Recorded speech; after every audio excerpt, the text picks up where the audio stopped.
how are you all? Hope you all are doing very good. Today, students, we are going to start our 8th chapter of class 7, which is about reproduction in plants. Okay, let's start the chapter. See, if you plant some plant seeds and water them regularly for a few days, you will find some green patches. This is because the saplings you new planted produce new plant. This is called reproduction. Reproduction is a process by which individuals are produced. There are different methods of reproduction. Student, what they saying कि अगर आप कुछ seeds को, plant के seeds को सो करते हैं and उनको कुछ दिन के लिए रेगुलरली वाटर करेंगे, तो आप क्या देखोगे कि वहाँ पे कुछ ग्रीन पैचेस का फॉर्मेशन हो चुका है. क्यों? बिकॉज जो सैपलिंग्स आपने वहाँ पे डाली थी उसमें से न्यू प्लांट्स जो है वो प्रोड्यूस हो रहे हैं एंड इसी प्रोसेस को कहते हैं रिप्रोडक्शन. रिप्रोडक्शन एक ऐसा प्रोसेस है जिसके थ्रू लिविंग बींग्स अपने जैसे ही न्यू इंडिविजुअल्स को प्रोड्यूस करते हैं.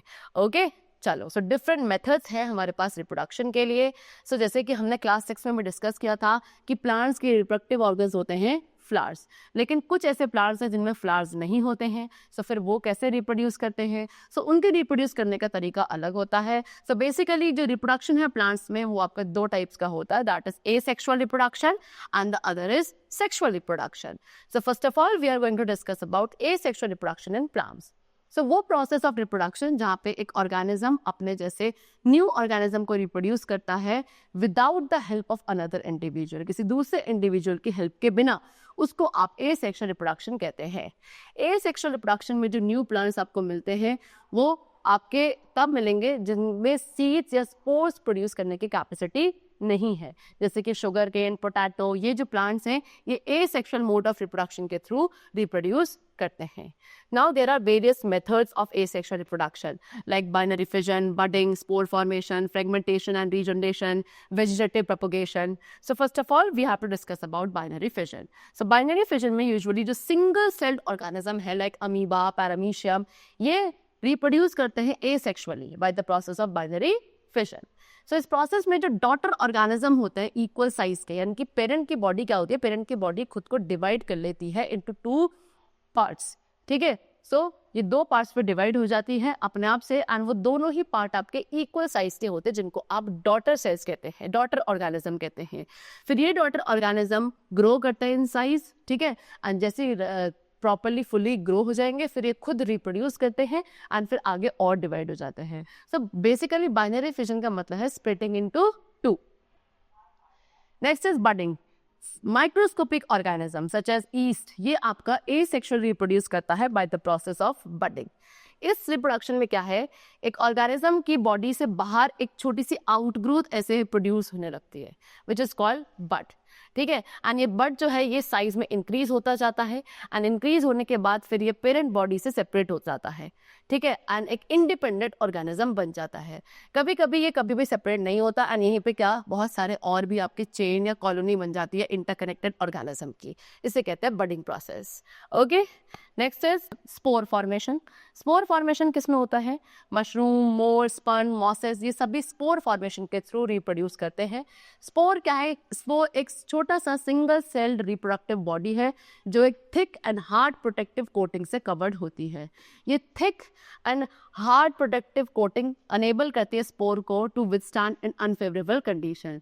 जब कंडीशन फेवरेबल हो जाती है ये थिक कोटिंग आपकी ओपन हो जाती है एंड जो स्पोर्स है वो जर्मिनेट हो जाते हैं to produce new plant. Spores आपके इतने लाइट होते हैं कि ये आपके फ्लोट कर सकते हैं through the air to travel long distances and germinate हो जाते हैं जब भी इन्हें फेवरेबल कंडीशंस मिलती है. Okay, next is fragmentation. So जो रिप्रोडक्शन आपका फ्रेगमेंटेशन के थ्रू होता है वो कुछ एल्गी में होता है लाइक स्पाइरोगायरा एंड ओसिनेटेरिया.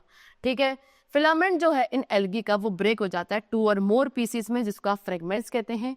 हर एक फ्रेगमेंट उसके बाद ग्रो होता है into a new plant and जो ये प्रोसेस है फ्रेगमेंटेशन का ये तब तक कंटिन्यू रहता है ना जब तक कि फुल्ली डेवलप्ड ऑर्गेनिज्म नहीं बन जाते and with in a short period of time में जो एल्गी है वो एक लार्ज एरिया को कवर कर लेता है.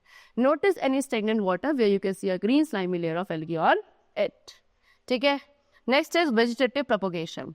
वेजिटेटिव प्रोपगेशन एक ऐसा टाइप ऑफ रिप्रोडक्शन है जो कि प्लांट के वेजिटेटिव पार्ट से होता है जैसे कि स्टेम, रूट एंड लीफ. ये method of reproduction commonly agriculture and horticulture में यूज किया जाता है for the production of vegetables and fruits. And vegetative propagation के दो तरीके हैं, एक तो है natural vegetative propagation and the other is artificial vegetative propagation. First of all, we are going to discuss about natural vegetative propagation. So plants naturally multiply करते हैं by roots, stem, sub-area stem and leaves. Okay, so कैसे अब ये vegetative parts help करते हैं plants के in their multiplication? We are going to discuss about that. First of all, by roots. So roots आपका vegetative propagation में help करते हैं, ठीक है, in addition to their normal function of providing encourage and absorption of water and minerals from the soil. वैसे तो जो normal function है roots का वो क्या है, water and minerals supply करना soil में से to the plant and plant को hold करना, anchor करना. उसके साथ साथ roots का काम क्या है, रिप्रोडक्शन में भी हेल्प करना है, ठीक है. Example, roots of sweet potato, dahlia, carrot, turnip, radish की जो स्वीट रूट्स है ये मल्टीप्लाई करती हैं अपने फ्लेची रूट्स के थ्रू एंड फिर न्यू प्लांट्स को राइस देते हैं. इनके रूट्स पे बर्ड्स होते हैं एंड जब ये बर्ड बियरिंग रूट्स को प्लांट किया जाता है सॉइल के अंदर, यहाँ से न्यू प्लांट्स आपके प्रोड्यूस हो जाते हैं. नाउ बाय स्टेम, अब कुछ स्टेम्स हैं जो अंडरग्राउंड ग्रो करती हैं, अपने अंदर फूड स्टोर करती हैं. ये जो मॉडिफाइड स्टेम है like tuber, bulb, rhizome and com, ये हेल्प करते हैं in the multiplication of plants. Number 1, tuber. So potato and artichoke, ये आपके कॉमन एग्जांपल है ट्यूबर्स के. जो आईज या बर्ड्स प्रेजेंट होते हैं ट्यूबर पे, ये डेवलप होते हैं into new plants. Next is bulk, onion, garlic, tulip, lily and tuberose. ये आपके कुछ कॉमन मॉडिफाइड स्टेम्स हैं जिनको बल्ब्स कहा जाता है. बल्ब्स पर थिक लीव्स होती हैं जो कि फूड स्टोर करती है अपने अंदर. Next is rhizome, ginger, turmeric, banana, ये सब मॉडिफाइड स्टेम है which are known as rhizome and इनकी बर्ड्स जो है कुछ आउटग्रोस प्रोड्यूस करते हैं which grow into new plants. The other is corm which is gladiolus, crocus, colocasia, ये सभी आपके कॉम्स है. कॉम्स से बहुत सारे राइजोम्स होते हैं जो आपस में जॉइंटेड होते हैं and they develop into new plants. Okay, चलो. Now the next method is by subaerial stems. So stems of some plants. अब कुछ plants के stems है like strawberry, mint, chrysanthemum, raspberry and grasses. ये horizontally grow करती है on the soil surface और just below in that is subaerial. ये food store नहीं करती अपनी stems में and it conducted away to the new plant until they are fully developed. Okay. Now next is by leaves. So leaves में example है Bryophyllum का and begonia का. इनकी जो लीव्स हैं ये कैसे मल्टीप्लाई करती है, इनकी लीव्स की जो मार्जिन है उन पे बर्ड्स डेवलप हो जाते हैं एंड ये बर्ड्स फुल्ली ग्रो होने के बाद, मेच्योर होने के बाद they give rise to a new plant. Okay, so they can multiply by the birds present on the margin of their leaves. When these birds come in contact with moist soil they grow into new plants. Okay. Now, next we come to artificial vegetative propagation. So, artificial methods जो हैं vegetative propagation के, ये simple, faster and less expensive होते हैं for multiplying plants. And in methods के अंदर क्या क्या included है, like cutting, grafting, layering and tissue culture. First of all, we have to discuss about cutting. Cutting में basically क्या होता है कि आप stem, leaf या रूट के किसी भी पार्ट को कट करते हो एंड उसको मॉइस्ट सॉइल के अंदर प्लांट कर देते हो. फिर कुछ टाइम बाद जो कटिंग है उसमें से रूट्स डेवलप होने लगती हैं एंड एक न्यू प्लांट ग्रो कर जाता है. ये मेथड जनरली शुगर केन, रोज, हिबिस्कस, इन सभी प्लांट्स में हम यूज करते हैं. Next is grafting. Grafting method में जो डिजायर्ड प्लांट है उसकी जो कटिंग है उसको इंसर्ट किया जाता है in the stem of the rooted plant of the same species. Okay, तो जो डिजायर्ड प्लांट की कटिंग है उसको स्क्योन कहते हैं एंड जो रूटेड प्लांट की स्टेम है उसको स्टॉक कहते हैं. फिर स्क्योन एंड स्टॉक को जब आप ज्वाइन करते हैं तो उनको फॉर्मली आप एक साथ टाई कर देंगे. स्टॉक जो है वो सभी नेसेसरी न्यूट्रिएंट्स को सप्लाई करेगा टू द स्क्योन एंड कुछ टाइम बाद न्यू सेल्स डेवलप हो जाएंगे उस एरिया में जहाँ पे उन दोनों को ज्वाइन किया गया है एंड वहाँ से एक न्यू वेराइटी ऑफ प्लांट जो है डेवलप होगा. इस मेथड को जनरली हम रोज, मैंगो जैसे प्लांट्स में यूज करते हैं. Next is layering. Layering method में एक यंग ब्रांच को बेंड किया जाता है एंड उसको मॉइस्ट सॉइल में आप क्या करते हो, प्रेस करते हो लाइक दिस. ओके, फिर कुछ टाइम बाद रूट्स डेवलप हो जाती हैं उस कवर्ड पार्ट से, इसको आप लेयर कहते हैं एंड उसके बाद जो ब्रांच है आप उसे यहाँ से कट कर सकते हैं एंड एक न्यू प्लांट में ग्रो किया जा सकता है. This method is commonly used in grapes, Jasmine etcetera. Okay. Now next is tissue culture.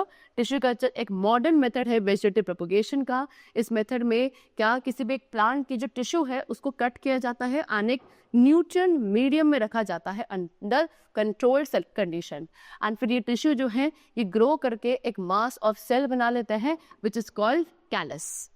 ठीक है. फिर ये कैलस को आप दूसरे मीडियम में, न्यूट्रिएंट मीडियम में ट्रांसफर करते हो जिसके अंदर प्लांट हार्मोन्स होंगे। यहाँ पे ये मल्टीप्लाई होगा एंड डिफरेंशिएट हो जाएगा इनटू स्मॉल प्लांटलेट्स। फिर इन प्लांटलेट्स को आप सॉइल पॉट्स में ग्रो कर सकते हो for the further growth. Okay, now there are some advantages also which they have given to you of vegetative propagation. Number one, vegetative propagation के through जितने भी daughter plants हम grow करते हैं, they are very identical to their parent plant. Okay, next ये method आपका quick, economical and dependable होता है। वेजिटेटिव प्रोपगेशन में जो टिश्यू कल्चर मेथड है उसको आप through out the year carry कर सकते हैं is respective of the season, and ये मेथड्स काफ़ी यूजफुल होते हैं उन प्लांट्स को ग्रो करने के लिए जिनके पास सीड प्रोड्यूसिंग कैपेसिटी नहीं होती है। एंड द लास्ट, ये प्लांट्स जो होते हैं ये काफ़ी कम टाइम पीरियड लेते हैं to grow as compared to those plants which grow from the seeds. Okay, चलो, so this was all about asexual reproduction in plants, and now we come to the sexual reproduction in plants. So most plants reproduce sexually. अब ज़्यादातर plants जो है वो sexually reproduce करते हैं। Sexual reproduction में both male and female gametes, इसमें male and female gametes unite होते हैं, combined होते हैं एक new organism को form करने के लिए। In class 6 also we have learnt about flowers that are the reproductive organs of plant, right? चलो, so एक complete flower जो है वो in 4 holes से बना है। नंबर 1, कैलिक्स, जिसको आप सेपल्स भी कहते हो, ये आपके ग्रीन लीफ लाइक स्ट्रक्चर्स हैं, कभी कभी कलर्ड भी होते हैं कुछ फ्लावर्स के अंदर, एंड ये जो बड होती है अंदर फ्लावर की उसको प्रोटेक्ट करते हैं। सेकेंडली कोरोला, कोरोला आपका होल्ड है जिसके अंदर ब्राइट एंड कलरफुल पेटल्स होती हैं। थर्ड इज एंड्रोशियम, जिसको स्टेमन भी कहते हैं, ये फ्लावर का मेल रिप्रोडक्टिव ऑर्गन होता है। स्टेमन में एक लॉन्ग स्टॉक है विच इज कॉल्ड फिलामेंट, इसके अंदर ऊपर एक आपका बल्ब सोलर स्ट्रक्चर होता है जिसको आप एंथर कहते हैं। एंथर 2 चैम्बर्स का बना है या पोलन सेक्स का बना है, एंड हर एक चैम्बर के अंदर पोलन ग्रेन्स होते हैं जो कि मेल गेमीट सेल है of the plant. Next we come to gynoecium, जिसको आप पिस्टल और कार्पेल भी कहते हो। सो फ्लावर के अंदर नंबर ऑफ कार्पेल और पिस्टल्स होते हैं and it is the female reproductive part of the flower. Pistol के अंदर स्टिकी या फेदरी स्टिग्मा होता है, एक ट्यूबुलर स्टाइल है एंड एक ओवरी है जिसके अंदर ओव्यूल्स प्रेजेंट होते हैं। नेक्स्ट इज कैलिक्स, कैलिक्स आपका फर्स्ट होल्ड ऑफ फ्लावर है। नेक्स्ट इज कोरोला, कोरोला आपका सेकंड होल्ड है आफ्टर कैलिक्स, जिसके अंदर ब्राइट कलर की पेटल्स होती हैं। ओके, चलो, and androecium, androecium third hold है जिसके अंदर मेल रिप्रोडक्टिव ऑर्गन्स होंगे। गाइनोशियम इनरमोस्ट होल्ड होता है जो जिसके अंदर फीमेल रिप्रोडक्टिव ऑर्गन होते हैं of the flower. Now types of flowers, तो फ्लावर्स को हम उनके स्टेमन एंड पिस्टल की प्रेजेंस के बिहाफ पर डिवाइड कर सकते हैं। Number 1 is unisexual flower and the other is bisexual flower. So वो फ्लावर्स जिनमें या तो स्टेमन या पिस्टल कोई भी एक पार्ट होता है, दैट मीन्स फ्लावर्स के पास 4 होल्स, सभी 4 होल्स प्रेजेंट नहीं होते हैं, that is sepal, petals, androecium and gynoecium. ऐसे फ्लावर्स को इनकम्प्लीट फ्लावर्स भी कहा जाता है। For example sunflower, castor, papaya, cucumber, bottle gourd, bitter gourd, these all are the flowers which are unisexual. Okay, now next is bisexual flower. So bisexual flowers के पास स्टेमन and pistol दोनों ही present होते हैं, that means bisexual flowers के पास 4 holes, सभी 4 holes present होंगे and इसको आप कंप्लीट फ्लावर्स भी कहते हो। Example flowers of rose, oleander, hibiscus, sweet pea, temple flower, they all are bisexual flowers. Now next we come to the topic which is pollination. Okay, so what is it? When the anther grow, जब anther आपका grow करता है, mature होता है, ये burst हो जाता है। बर्स्ट होने के बाद इसके अंदर जितने भी पॉलन ग्रेन्स है which are the male gametes of the flower, I told you, वो सभी जो है वो आपके क्या होता है, रिलीज हो जाते हैं। अब ये पॉलन ग्रेन्स को फिर कैरी किया जाता है स्टिग्मा तक। स्टिग्मा क्या था? फीमेल पार्ट था किसी दूसरे फ्लावर का, ये सेम टाइप का। किसके थ्रू कैरी किया जाता है? बाय इंसेक्ट, बर्ड, विंड और वाटर। इंसेक्ट एंड बर्ड्स जो फ्लावर्स पे विजिट करते हैं नेक्टर कलेक्ट करने के लिए, एंड जब वो नेक्टर कलेक्ट करते हैं किसी एक फ्लावर से, तब कुछ पॉलन ग्रेन्स है जो इनके विंग्स के साथ, लेग्स के साथ स्टिक हो जाते हैं एंड फिर दूसरे फ्लावर तक ट्रांसपोर्ट होते हैं जब वे दूसरे फ्लावर पे जाके बैठते हैं। तो यही जो ट्रांसफर होता है पॉलन ग्रेन्स का from one flower to another of the same kind, this is called pollination. Okay, अब पॉलिनेशन भी 2 तरीके से हो सकता है। Number 1 is self pollination and the other is cross pollination. Self pollination में पॉलन ग्रेन्स आपके सेम फ्लावर के स्टिग्मा में ट्रांसफर होते हैं, जबकि क्रॉस पॉलिनेशन में पॉलन ग्रेन्स का ट्रांसफर होता है to the stigma of flower of the same kind on another plant. Okay, चलो, now next, you know that pollen grains are transferred by pollinating agents. अब ये pollen grains जो transfer होता है ये कुछ एजेंट्स के थ्रू होते हैं, जैसे कि आपका insect, wind, water, bird etcetera, and in सबको पॉलिनेटिंग एजेंट्स कहा जाता है. ठीक है, तो सबसे पहले कैसे इंसेक्ट्स की तरह पॉलिनेशन होता है. सो वो पॉलिनेशन जो pollen grains के थ्रू या किस pollen grains का होता है बाय द इंसेक्ट, उसको आप इंसेक्ट पॉलिनेशन कहते हैं. वो पॉलिनेशन जो आपके बिंड के थ्रू होगा उसको आप बिंड पॉलिनेशन कहेंगे. एंड पॉलिनेशन जो बर्ड्स के थ्रू होता है उसे बर्ड पॉलिनेशन कहा जाता है. एंड जहाँ पॉलन ग्रेन्स का जो पॉलिनेशन है वो वाटर के थ्रू होता है उसको आप वाटर पॉलिनेशन कहते हैं. यूजुअली जो वाटर पॉलिनेशन है वो एक्वेटिक यानी कि वाटर प्लांट्स में होता है, like vallisneria. Okay, now the next part which we come to is fertilisation. Now the pollen grains are transferred. जब pollen grains का ट्रांसफर हो गया कहाँ से, एंथर से to the stigma, from one flower to the another flower. ठीक है, चाहे वो आपका सेम हो या कोई दूसरा फ्लावर हो सेम काइंड का, उसको आप पॉलिनेशन कहते हैं. अब स्टिग्मा जो है उसके बाद स्टिग्मा एक लिक्विड ऊज आउट करता है जिसके अंदर शुगर होता है. pollen grains इस लिक्विड के लिए रिएक्ट करते हैं एंड वहां से एक pollen ट्यूब जो है वो ग्रो करने लगती है नीचे की तरफ इस तरीके से. ठीक है, लेकिन जो pollen grains है वो रिस्पॉन्ड करेंगे लिक्विड के टुवर्ड्स सिर्फ तब अगर उसको सिक्रेट किया जा रहा है by the flower of its own species. ठीक है, फिर pollen ट्यूब जो है वो ट्रैवल करती है थ्रू द स्टाइल ऐसे एंड ग्रो करती रहती है जब तक वो कहाँ नहीं पहुंच जाती, until it enters the ovule in the ovary through a small opening. फिर ये pollen ट्यूब उस मेल गैमीट को यानी कि pollen grains को कैरी करते हैं एंड ये गैमीट जो है उस pollen ट्यूब के थ्रू पास होने के बाद ओव्यूल तक जाते हैं. वहाँ जाके ये फ्यूज हो जाते हैं विद द एग एंड जो ये फ्यूजन है मेल एंड फीमेल गैमीट्स का, it produces a zygote and इसी प्रोसेस को फर्टिलाइजेशन कहा जाता है. आगे चल के ये जाइगोट डेवलप करके एग एम्ब्रियो बन जाता है. Okay, Now next is formation of fruits and seeds. So after fertilization के बाद जो फ्लावर के पार्ट्स हैं लाइक सेपल, पेटल, स्टेमन, ये सब भी फॉल ऑफ हो जाते हैं. ओवरी इंक्रीज होने लगती है साइज में एंड मैच्योर होके एक फ्रूट बन जाती है. फिर उसके बाद ओवरी की जो वॉल है वो आपकी फ्रूट की वॉल बनने लगती हैं एंड ओव्यूल्स आपकी सीड्स बन जाती हैं एंड फ्रूट्स के अंदर वन और मोर सीड्स प्रेजेंट हो सकती हैं. Next is germination of seed. एक सीड के पास एक हार्ड कवरिंग होती है. जब आप इस सीड को मॉइस्ट सॉइल में रखते हो इसकी कवरिंग आपकी सॉफ्ट होने लगती है. फिर उसके बाद जो फूड अंदर होता है वो स्वेल अप होने लगता है. शेल का जो बर्स्ट है it opens and in the presence of water जो एंजाइम प्रेजेंट होता है सीड के अंदर वो स्टोर्ड फूड को डाइजेस्ट करते हैं और उसको सोल्यूबल बना देते हैं. यही सोल्यूबल फूड फिर क्या करता है, रेडिकल एंड प्लूम्यूल को ग्रो करने में हेल्प करता है. रेडिकल पहले ग्रो करता है एंड सॉइल के अंदर ग्रो करता है एंड दस फॉर्मिंग द रूट. फिर प्लूम्यूल जो है वो अपवर्ड ग्रो करता है एंड सॉइल तक आता है एंड तब जाके स्टेम बनती है. एंड प्लूम्यूल अब क्या करता है, सनलाइट का यूटिलाइजेशन करता है टू फोटोसिंथेसिस एंड इस स्टेज पर प्लांट जो अब अपना खुद फूड प्रिपेयर करने के लिए तैयार हो जाता है. Okay, next is artificial pollination. ठीक है, so the population on the earth is increasing. जैसे कि हमारी जो अर्थ पे पॉपुलेशन है वो इंक्रीज हो रही है एंड एज अ रिजल्ट हमें फूड की ज़्यादा रिक्वायरमेंट है. सो वो लैंड एरिया जहाँ एज वी नो अर्थ का जो लैंड एरिया वो लिमिटेड है. सो सिर्फ एक ही तरीका है जिससे हम क्रॉप प्रोडक्शन को इंक्रीज कर सकते हैं, that is what, to develop better quality seeds और क्रॉप्स. तो जो इम्प्रूवमेंट है in the quality of seeds और क्रॉप उसको किया जाता है एक प्रोसेस के through which is called hybridisation and ये एक आर्टिफिशियल पॉलिनेशन के थ्रू होता है. सो आर्टिफिशियल पॉलिनेशन को कैसे कैरी कर सकते हैं. नंबर 1, आपको कुछ फ्लावर प्लांट्स को सिलेक्ट करना है जिसमें भी आपको जो भी डिजायर्ड कैरेक्टरिस्टिक्स चाहिए आप इसी फ्लावर को सिलेक्ट करिए. फिर आपको जो pollen grains है वो रिमूव करने हैं उस प्लांट के राइट एंथर में से. फिर आप उस pollen grains को डिस्पर्स करेंगे किसी दूसरे प्लांट के मैच्योर स्टिग्मा पे. फिर पॉलिनेशन फ्लावर्स को कवर कर दिया जाएगा पॉलिथीन बैग्स के थ्रू अंटिल फ्रूट और seeds are produce and then उन पॉलिनेटेड फ्लावर्स को आप एक पॉलिथीन बैग से कवर करेंगे सो दैट कोई दूसरे सोर्स के थ्रू उसमें पॉलिनेशन ना हो. एंड देन आप इन सीड्स को कलेक्ट करेंगे, सेफली आप इन्हें रख सकते हैं until according to the season इनको सो किया जा सकता है. फिर जो आपको प्लांट्स मिलेंगे वो आपके हाइब्रिड प्लांट्स होते हैं जो कि आपने पॉलिनेशन के थ्रू बनाए थे पहले. Okay, next is seed formation. After fertilisation के बाद जायगोट आपका ग्रो करके एम्ब्रियो बनता है. एम्ब्रियो डेवलप होता है into a seed. Okay, and जो बाकी सराउंडिंग ओवरी है वो डेवलप होता है इनटू अ फ्रूट.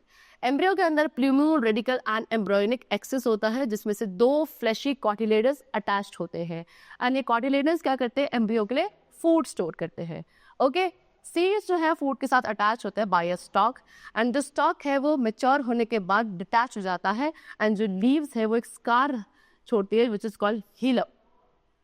सीड एक प्रोटेक्टिव लेयर के थ्रू कवर्ड है which is called seed coat, and एक सीड को जब suitable temperature, air and water मिलता है, सीड जर्मिनेट होती है and it grows into a new plant, and इसी प्रोसेस को जर्मिनेशन प्रोसेस कहा जाता है। प्ल्यूम्यूल डेवलप होकर शूट सिस्टम बनाती है, जबकि रेडिकेल डेवलप होकर रूट सिस्टम बनाती है। Okay, so what was embryo? एक ऐसा स्ट्रक्चर जो जाइगोट के डेवलपमेंट के बाद बनता है, that is called embryo. And seed क्या है? मैच्योर ओव्यूल जो डेवलप होती है from the embryo. Okay, next is fruit formation. So ovary grow करके फ्रूट में डेवलप होती है।